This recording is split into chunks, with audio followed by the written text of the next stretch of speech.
नमस्ते मेरे प्यारे दोस्तों।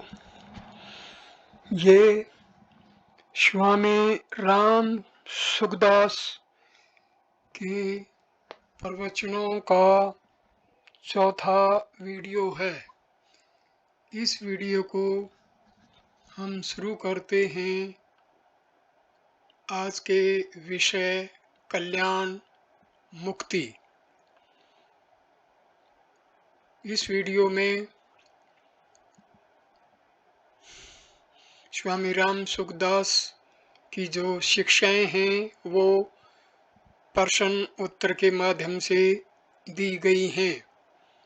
प्रश्न: यदि भगवान हमारा कल्याण चाहते हैं तो फिर उनको बाधा क्या है? स्वामी जी: बाधा है हमारी विमुखता। जैसे गंगा जी बह रही हैं सबके कल्याण के लिए, चाहे कोई भी गंगा जी में स्नान करे, सबके लिए वे समान हैं, पर कोई उनके पास जाए ही नहीं तो वे क्या करें? भगवान से भी अधिक भगवत भक्त हमारा कल्याण चाहते हैं। प्रश्न: अधिक धनी, अधिक बलवान, अधिक पंडित और अधिक रोगी कल्याण यदि नहीं होता, इसका क्या तात्पर्य है? स्वामी जी: इसका तात्पर्य कल्याण का निषेध करने में नहीं है, प्रत्युत कल्याण में कठिनता बताने में है। कारण कि अधिक धनवान, बलवान और विद्वानों में अभिमान ज़्यादा होता है। अभिमान कल्याण में बाधक है। संस्कृत मूल शूल प्रद नाना, सकल शोक दायक अभिमाना। ये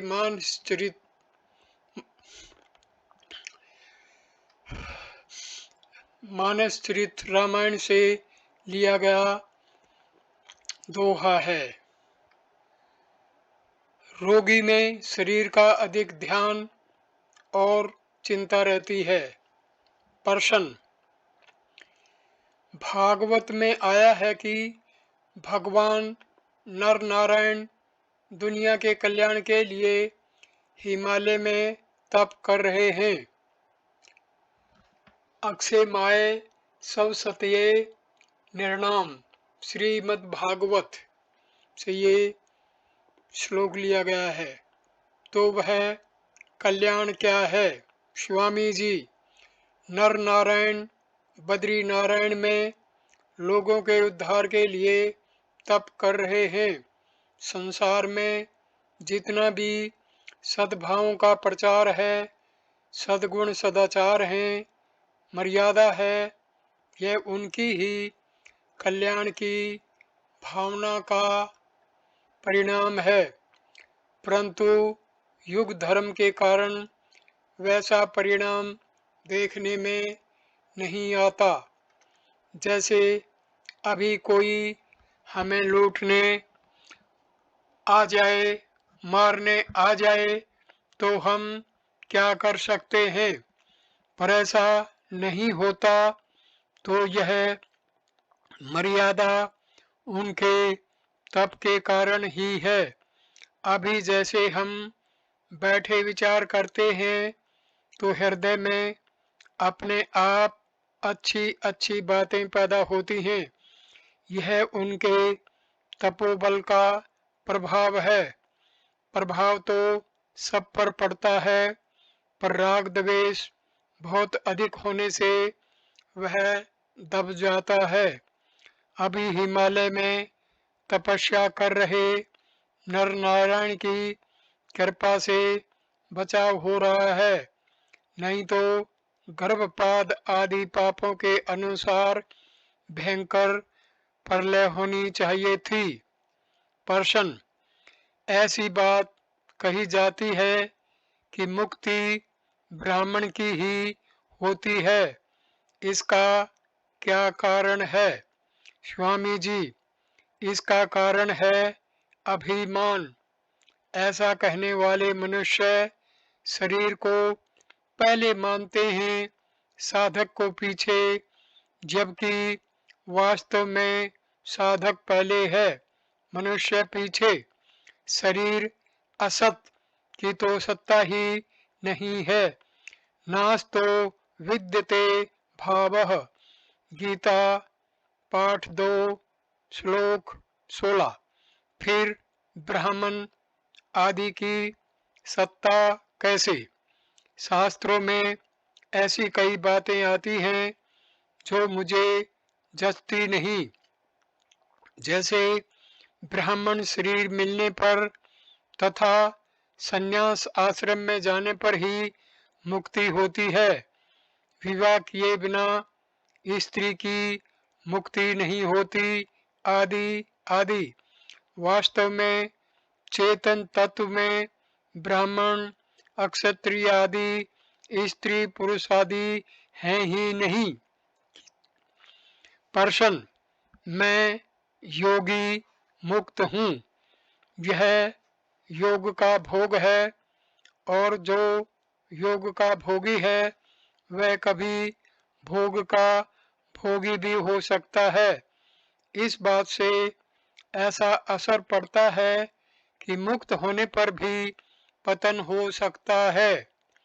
स्वामी जी, मुक्ताभिमानी का तो पतन हो सकता है, पर मुक्त का पतन नहीं हो सकता। उसमें मुक्ति का अभिमान होता है और मान लेता है कि मैं मुक्त हूँ। अतः जहाँ मुक्त के पतन की बात आई हो, वहाँ मुक्ताभिमानी का पतन समझना चाहिए। प्रश्न: अगर कोई मनुष्य संसार, आत्मा अथवा परमात्मा किसी को भी नहीं माने और अपना कल्याण चाहे, तो वह किस योग में जाएगा? स्वामी जी, वह ज्ञान योग में जाएगा, क्योंकि ज्ञान योग अपने शिवाय सबका अभाव ही करता है।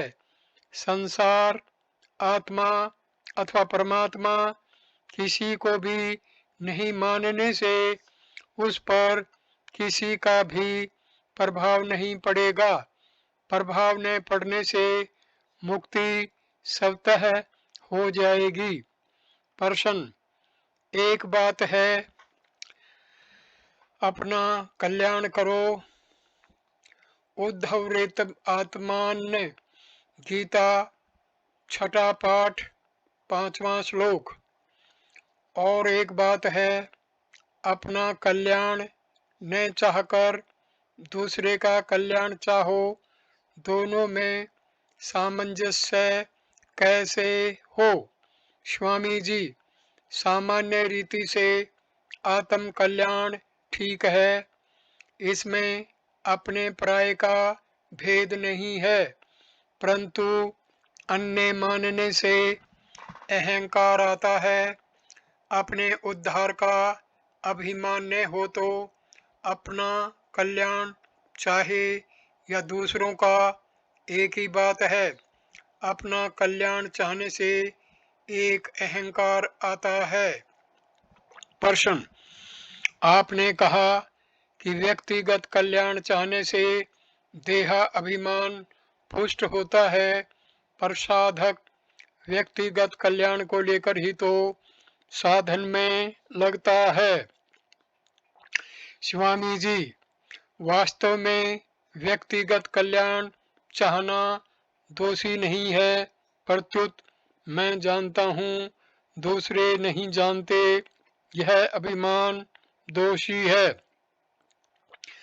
गुण दोषी नहीं है, गुणों का अभिमान दोषी है। अतः खास बात है, योग्यता को, जानकारी को अपना न माने। मुक्ति में व्यक्तित्व बाधक है, साधन व्यक्तिगत होता है, पर साधन तत्व व्यक्तिगत नहीं होता। मैं जानकार हूँ, यह व्यक्तिगत अभिमान है जिससे प्रेम उदय नहीं होता। साधक को व्यक्तिगत बंधन दिखता है, इसलिए वह व्यक्तिगत कल्याण ही चाहेगा, पर वास्तव में कल्याण चाहने से बंधन दृढ़ होता है। साधक चेष्टा तो मुक्ति की करता है, पर बंधन तेज होता है। अतः साधक उदासीन की तरह रहे, अर्थात अपने को एक जगह न माने। येन सर्वम इदम ततः। गीता दूसरा पाठ 17वां श्लोक। वह अपनी स्थिति है रूप से माने, है एक देशीय नहीं होता। प्रश्न, जीवन मुक्त होने पर क्या होता है? स्वामी जी, जीवन मुक्त होने पर जानने, करने तथा पाने की शक्ति की जरूरत नहीं रहती। प्रकृति से सर्वथा संबंध विच्छेद हो जाता है।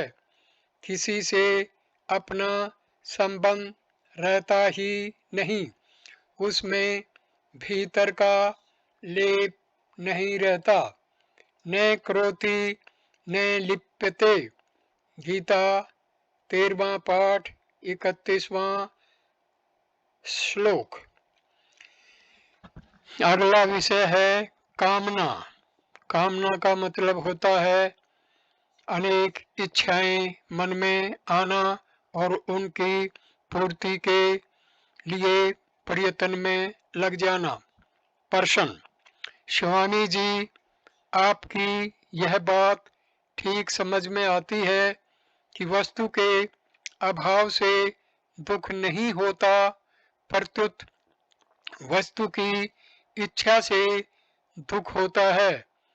परंतु आवश्यक वस्तु के अभाव के कारण उस वस्तु की इच्छा हो ही जाती है, क्या करें?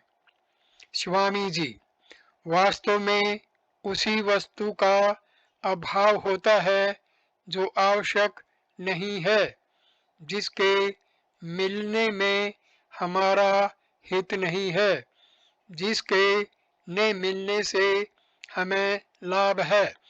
हमारे पाप कटते हैं, आवश्यक वस्तु अवश्य मिलती है। वस्तु का मिलना या न मिलना इच्छा के अधीन नहीं है, फिर इच्छा क्यों करें? इच्छा करने से वस्तु कठिनता से मिलती है। ऐसा भी होता है कि इच्छा करते रहने से तो वह वस्तु नहीं मिलती, पर इच्छा का त्याग करते ही वह वस्तु मिल जाती है। वस्तुएं मनुष्य के लिए हैं, मनुष्य वस्तुओं के लिए नहीं है। मनुष्य रोटी नहीं खाए तो 2 दिन में रोटी सड़ जाती है, पर मनुष्य रोटी के बिना 2 दिन में सड़ नहीं जाता। प्रश्न, लोग यह शंका करते हैं कि अगर कामना न करें तो देश की उन्नति कैसे होगी? व्यापारी लोग कामना को लेकर ही व्यापार करते हैं, कारखाने खोलते हैं। स्वामी जी, लोगों को कैसे लाभ हो, उनका जीवन निर्वाह कैसे हो, देश की उन्नति कैसे हो, इस भाव से ही व्यापार आदि करना चाहिए। कामना करने से पारमार्थिक लाभ तो होता नहीं, लौकिक लाभ में भी बाधा लगती है। निष्काम त्यागी व्यक्ति को सब देना चाहते हैं, पर कामना वाले व्यक्ति को कोई देना नहीं चाहता। अभी जो देश की उन्नति की बात करते हैं तो लोगों की चिंता, कलह, अशांति आदि ही बढ़ी है। ऐसी उन्नति से क्या लाभ? साधुओं में देखें तो जो कामना करते हैं उनकी वह आराम सुविधा नहीं मिलती जो हमें मिलती है। यह कामना की महिमा की त्याग की। प्रश्न, यह त्याग के कारण है या प्रारब्ध के कारण? स्वामी जी, यह त्याग के कारण है। त्याग से नया प्रारब्ध बन जाता है। कारण कि त्याग से बड़ा भारी पुण्य होता है। प्रश्न, लोग यह भी शंका करते हैं कि कामना नहीं करेंगे तो नए नए आविष्कार कैसे होंगे? स्वामी जी, बिल्कुल गलत धारणा है। कामना नहीं होगी तो आपको शांति मिल जाएगी। दुनिया का चाहे जो हो, अनेक बड़े बड़े वैज्ञानिक आविष्कार हुए हैं, पर उनसे मनुष्य सुखी हो गया क्या? आदमी चंद्रमा में पहुंच गया तो क्या लोगों को सुख शांति मिल गई? क्या कामनाएं मिट गई? आज से 100 वर्ष पहले आदमी जितना सुखी था उतना आज है क्या? प्रश्न, सब कुछ समझते हुए भी कामना आ ही जाती है, क्या करें? स्वामी जी, पहले का स्वभाव पड़ा होने से कामना आ जाती है। कामना आ जाए तो आ जाए, पर उसको पकड़े नहीं, अर्थात उसकी तरफ से बेपरवाह रहे। जैसे यात्रा आदि में सुविधा मिले, यह देखने में कोई दोष नहीं, पर सुविधा न मिले तो परवाह न करे। मिल जाए तो ठीक, न मिले तो ठीक। प्रश्न, स्वामी जी आपसे स्वामी जी आपने बताया कि कुछ नहीं चाहना साधक का स्वरूप है, तो चाहना किस पर टिकी है? स्वामी जी, चाहना टिकी है मूर्खता पर, बेसमझी पर। प्रश्न, मूर्खता क्या है? स्वामी जी, न जगत को जानते हैं, न अपने को जानते हैं, न परमात्मा को जानते हैं, यह मूर्खता है। अपने को जाने तो तत्व ज्ञान हो जाएगा, जगत को जाने तो जगत से संबंध विच्छेद हो जाएगा, परमात्मा को जाने तो उनकी प्राप्ति हो जाएगी। प्रश्न, सत्संग में सुना है कि एक गिलास पानी भी निष्काम भाव से पिला दें तो कल्याण हो जाएगा, फिर अन्य साधन करने की क्या जरूरत है? स्वामी जी, कल्याण क्रिया से नहीं होता, निष्काम भाव से होता है। यदि निष्काम भाव की महत्ता समझ में आ जाएगी तो फिर मनुष्य सकाम भाव से कर्म कर सकेगा ही नहीं। एक राजा ने किसी व्यक्ति से कहा कि यह हीरे की खान है, यह सोने की खान है, यह चांदी की खान है, यह कोयले की खान है, इनमें से जो चाहे सो ले लो। उसने हीरे की खान ले ली, पर साथ में थोड़ा कोयला भी ले लिया कि भोजन पकाने के काम आएगा। विचार करें, एक हीरे में कितना कोयला आ सकता है, फिर कोयला लेने की क्या जरूरत? यदि वह हीरे की महत्ता समझ जाए तो कोयला कैसे लेगा? इसी तरह मनुष्य को निष्काम भाव की महत्ता समझ में आ जाए तो फिर वह सकाम भाव से कर्म कैसे करेगा? यदि सकाम भाव से कर्म करता है तो वास्तव में उसने निष्काम भाव को समझा ही नहीं। अतः सर्वथा निष्काम भाव होने पर ही कल्याण होगा। प्रश्न, कामना और आशा में क्या फर्क है? स्वामी जी, मिल जाए यह इच्छा है और मिल जाएगा यह आशा है। दुख का प्रभाव होने से सुख की इच्छा, आशा और भोग तीनों मिट जाएंगे। आशा मिट जाए, भोग रहे नहीं और इच्छा पूरी न हो तो दुख होता है।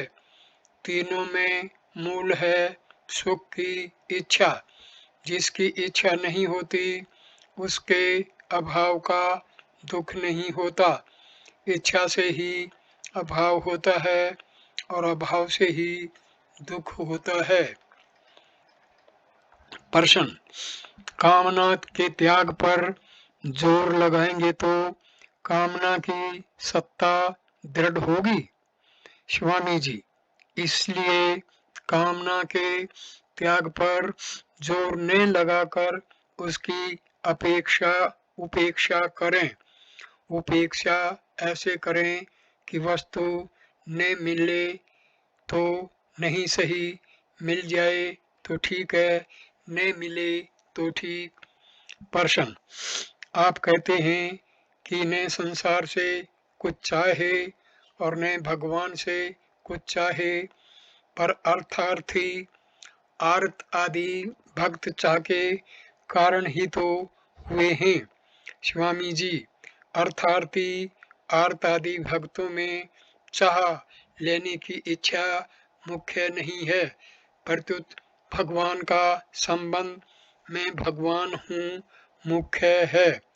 प्रश्न, आपने कहा कि शरीर को अपना मानते हुए निष्काम भाव करना कठिन है। कठिन है या असंभव है? स्वामी जी, असंभव सा ही है। कठिन इसलिए कि अगर साधक का उद्देश्य निष्काम भाव का हो तो शरीर का संबंध छूट जाएगा। प्रश्न, आपके प्रवचन में आया कि वृक्षों में भी खाद और जल की इच्छा होती है। स्वामी जी, हाँ, उनमें भी इच्छा होती है। वे भी सुखी दुखी होते हैं। वर्षा होने पर वे प्रसन्न हरे भरे हो जाते हैं। प्रश्न, इच्छा मिटने पर मांग रहेंगी क्या? स्वामी जी, इच्छा मिट जाएगी और मांग पूरी हो जाएगी। नाशवान का नाश हो जाएगा और जो सत्य है वह रह जाएगा। सत्य मिटता नहीं, नाशवान टिकता नहीं। प्रश्न, निष्काम होने का उपाय क्या है? स्वामी जी, कामना करने से मिला क्या? कामना से फायदा क्या हुआ? ऐसा विचार करें। ब्रह्मलोक तक जाकर फिर पीछे आ गए तो फायदा क्या हुआ? जैसे किसी अच्छे होटल में जाकर फिर वापस आ गए, नींद आ गई, फिर जग गए, लाभ क्या हुआ? निष्काम होने का सुगम और अचूक उपाय है कामना की पूर्ति में तथा अपूर्ति में हम वहीं के वहीं रहते हैं। यह देखना चाहिए कि हमारे में क्या फर्क पड़ा। ठीक अपना अनुभव होने से पता लगेगा कि हमारे में कुछ भी फर्क नहीं पड़ा। कामना की पूर्ति तथा अपूर्ति एक अवस्था है, पर हमारा स्वरूप अवस्था नहीं है।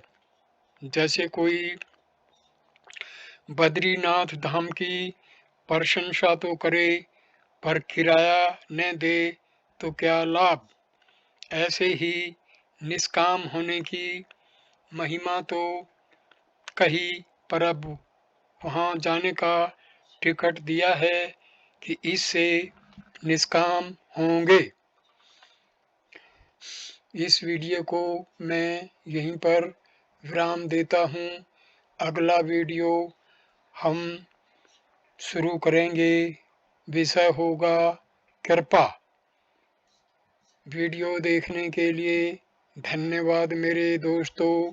नमस्ते, नमस्कार।